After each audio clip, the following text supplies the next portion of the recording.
Hello everyone. Daily grow YouTube channel में आपका एक बार फिर से स्वागत है। हम लोग देखेंगे आईसीटी की अवधारणा के बारे में। जनरली क्या होता है, आईसीटी के बारे में यदि कोई पूछता है तो हम उसे सूचना एवं संचार प्रौद्योगिकी बता देते हैं। लेकिन वास्तव में क्या हम विद्यालय में मोबाइल यूज करते हैं या बच्चों को मोबाइल दिखाकर पढ़ाते हैं या कोई प्रोजेक्टर यूज करते हैं, क्या उसमें सूचना प्रौद्योगिकी का उपयोग हो रहा है? चलो इस बारे में हम लोग इसमें जान लेते हैं। नमस्कार, आइए इस वीडियो के माध्यम से आईसीटी का अवधारणा को समझने की कोशिश करते हैं।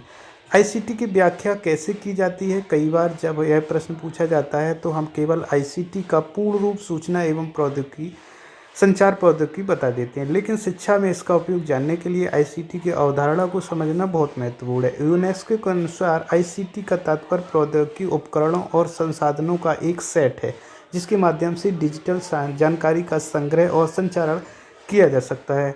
जब भी हम किसी ऐसे कॉन्सेप्ट को परिभाषित करते हैं तो हम उससे संबंधित आवश्यक विशेषताओं को सूचीबद्ध करने का प्रयास करते हैं, जो उदाहरणों के साथ साथ गैर उदाहरणों का वर्गीकरण करने में हमारी मदद करता है। आइए हम आईसीटी की अवधारणा को समझने के लिए आवश्यक विशेषताओं को सूचीबद्ध करने का प्रयास करें।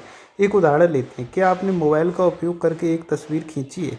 जब आप एक तस्वीर खींचते हैं तो आप वास्तव में क्या करते हैं? जब भी हम कोई तस्वीर खींचते हैं, हम वास्तव में उस व्यक्ति, वस्तु या स्थिति की डिजिटल जानकारी निर्मित करते हैं।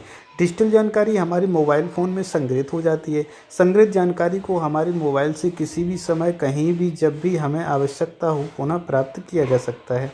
जो जानकारी संग्रहित की गई है उसे संपादित करने, छोटा करने, उसमें कुछ और लक्षणों को जोड़ने जैसे फेरबदल भी किए जा सकते हैं।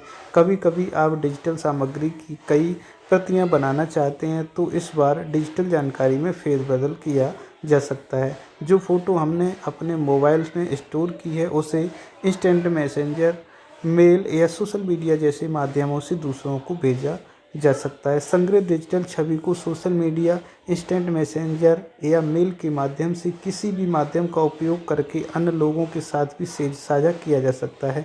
इसे प्राप्त करने वाले व्यक्ति इस पर लाइक, कमेंट या संक्षेप में फीडबैक भी देते हैं। इसलिए आईसीटी से तात्पर्य सॉफ्टवेयर या हार्डवेयर की एक ऐसी प्रक्रिया या प्रणाली से है जिससे डिजिटल जानकारी निर्मित करना, स्टोर करना, पुनः प्राप्त करना, फेरबदल करना, भेजना और प्राप्त करना संभव है। यह उदाहरण आईसीटी का एकमात्र उदाहरण नहीं है। इंस्टेंट मैसेज भी अपने आप में एक उदाहरण है जिसे आईसीटी कहा जाता है। शिक्षक के रूप में कई बार हम वास्तव में कक्षा में आईसीटी का उपयोग नहीं कर रहे होते, लेकिन हमें लगता है कि आईसीटी का हम उपयोग कर रहे हैं। आइए इस उदाहरण पर विचार करें। जब एक शिक्षक शिक्षण के लिए अपनी कक्षा में स्लाइड प्रस्तुत करता है, क्या शिक्षक दावा कर सकता है कि वह आईसीटी का उपयोग कर रहा है? यह दावा नहीं किया जा सकता, क्योंकि एक शिक्षक जब स्लाइड प्रस्तुति का उपयोग कर रहा था उसने डिजिटल रूप से जानकारी, ज्ञान निर्माण किया और संग्रहित किया। वह कक्षा में इसे पुनः प्राप्त करके उपयोग करने में भी सक्षम है।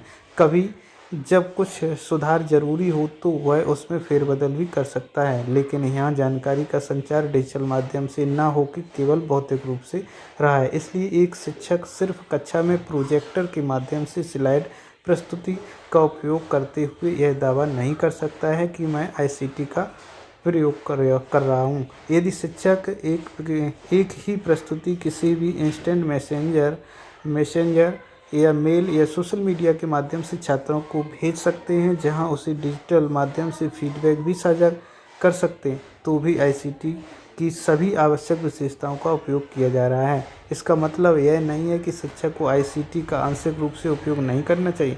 शिक्षक कक्षा में प्रयोग करने के उद्देश्य के लिए कभी कभी केवल डिजिटल संसाधनों का निर्माण कर सकता है, कभी कभी कक्षा में निर्माण का उपयोग कर सकता है, कभी केवल संचार कर सकता है। लेकिन उस स्थिति में शिक्षक यह दावा कर सकता है कि वह डिजिटल तकनीक का उपयोग कर रहा है, लेकिन आईसीटी का उपयोग नहीं कर रहा है। इसलिए एक शिक्षक के लिए कक्षा में हमेशा मौजूदा संसाधनों को ध्यान में रखते हुए आईसीटी का उपयोग आवश्यक है। अब हमारे लिए यह सोचने और मनन करने का समय है कि क्या मैं वास्तव में आईसीटी का उपयोग कर रहा हूं या केवल डिजिटल प्रौद्योगिकी का उपयोग करते हुए आईसीटी का उपयोग करने का दावा कर रहा हूं। आइए हम खुद सोचें कि हम कहाँ हैं ताकि हम पूरी तरह से आईसीटी यानी आईसीटी के सभी विशेष गुण को ध्यान में रखते हुए और आईसीटी द्वारा कक्षा शिक्षा में अधिक प्रभावी बनाएं। धन्यवाद। अब देखते हैं इसके प्रश्न, इस पर आधारित जो हैं कौन से उदाहरण हैं और कौन से गैर उदाहरण।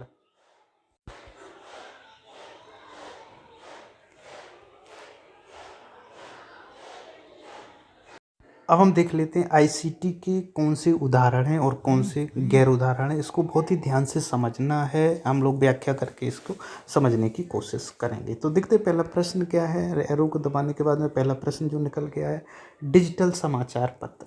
तो अभी हमने पूरा पढ़ा कि आईसीटी क्या है, इसके बारे में डिटेल से समझा, तो उसी के आधार पर इन प्रश्नों के उत्तर देंगे। तो डिजिटल समाचार पत्र एक उदाहरण है मेरे विचार से, क्योंकि डिजिटल समाचार पत्र में आप ऑनलाइन इसको पढ़ सकते हैं, साथ ही इसका फीडबैक भी दे सकते हैं, इसको सुरक्षित संग्रहित भी कर सकते हैं। तो इसलिए मेरी तरफ से ये उदाहरण है। इसको ये करने के बाद में एरो बड़ा नेक्स्ट क्वेश्चन पर पहुँचते टेलीफोन पर आता है। अब बात यहाँ मोबाइल की नहीं हो रही, बात टेलीफोन की हो रही है। तो टेलीफोन संग्रहित नहीं करता है, तो इसलिए मैं इसको गैर उदाहरण में डालता हूँ। गैर उदाहरण के बाद मैं आगे बढ़ता हूँ। उसके बाद स्मार्ट टीवी की बात यहाँ पर की गई है। तो स्मार्ट टीवी जो है आईसीटी का उदाहरण है, क्योंकि स्मार्ट टीवी का मतलब एंड्रॉयड मोबाइल ऑनलाइन नेट सब कुछ पूरी व्यवस्थाएं इसमें जोड़ी जा सकती हैं। तो इसलिए ये उदाहरण है आईसीटी का। नेक्स्ट क्वेश्चन रेडियो की ओर चलते हैं। रेडियो वन वे है, यानी कि आप वहाँ से सूचनाएं जो आ रही हैं उनको सुन सकते हैं, लेकिन आप अपने फीडबैक यहाँ पर नहीं दे सकते हैं। तो इसलिए इसका जो उदाहरण ये गैर उदाहरण के अंतर्गत आएगा। नेक्स्ट की ओर चलते हैं। मेल एक उदाहरण है, क्योंकि इधर से यदि आप किसी को मेल कुछ भेजते हैं तो आपको रिस्पॉन्स उसका मिल सकता है, तो ये उदाहरण में आता है। नेक्स्ट की ओर चलते हैं। बायोमेट्रिक सिस्टम, ये बिल्कुल उदाहरण है। जैसे आपने अपने आधार को बायोमेट्रिक जब वेरिफिकेशन करवाते हैं तो तुरंत रिस्पॉन्स मिलता है, तो ये उदाहरण है। तो इसलिए इसका उदाहरण पर टिक करने के बाद आगे बढ़ते हैं। मुद्रित पाठ्यपुस्तक, तो पाठ्यपुस्तक से आप पढ़ सकते हैं, ये आईसीटी का उदाहरण नहीं है। तो गैर उदाहरण पर क्लिक करते हैं और आगे बढ़ते हैं। तो इस प्रकार से हमने देखिए 7 प्रश्न और हम लोगों ने 7 प्रश्नों को यहाँ पर सॉल्व किया। तो उम्मीद करता हूँ ये प्रश्न आपको पसंद आए होंगे, किस प्रकार से हमने किए। सबसे पहले इससे पहले इन प्रश्नों को करने से पहले जो हमने इससे पहले जो एक प्रतिलिपि है वीडियो की, वो मैंने आपको पढ़ के सुनाई, समझाया, उसी के आधार पर इन प्रश्नों को हमने सॉल्व किया साथ में मिल करके। तो ऐसे ही आप प्रशिक्षण को जल्दबाजी में बिल्कुल ना करें। उम्मीद करता हूँ ये वीडियो आपको पसंद आया। वीडियो पसंद आया तो वीडियो को लाइक ज़रूर कर दें। वीडियो पूरा देखने के लिए आपका बहुत बहुत धन्यवाद।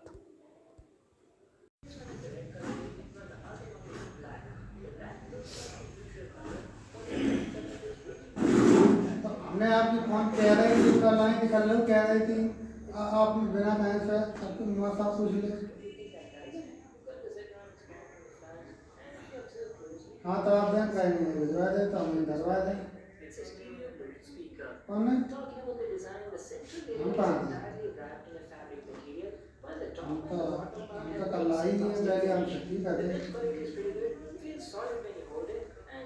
जब हमने आप फोन करो तो हम जब आपने फोन करो हम छुट्टी कर देंगे ना, आने आपको नंबर दे।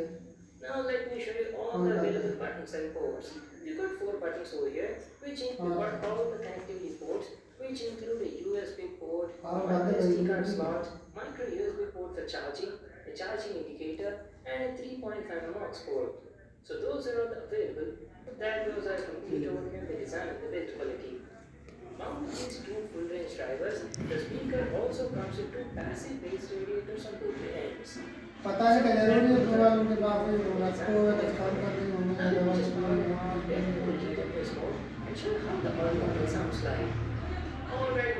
अभी बात कर रहा है ठीक है। The pairing process was very simple, just follow the instructions in the manual and that will be done in no time.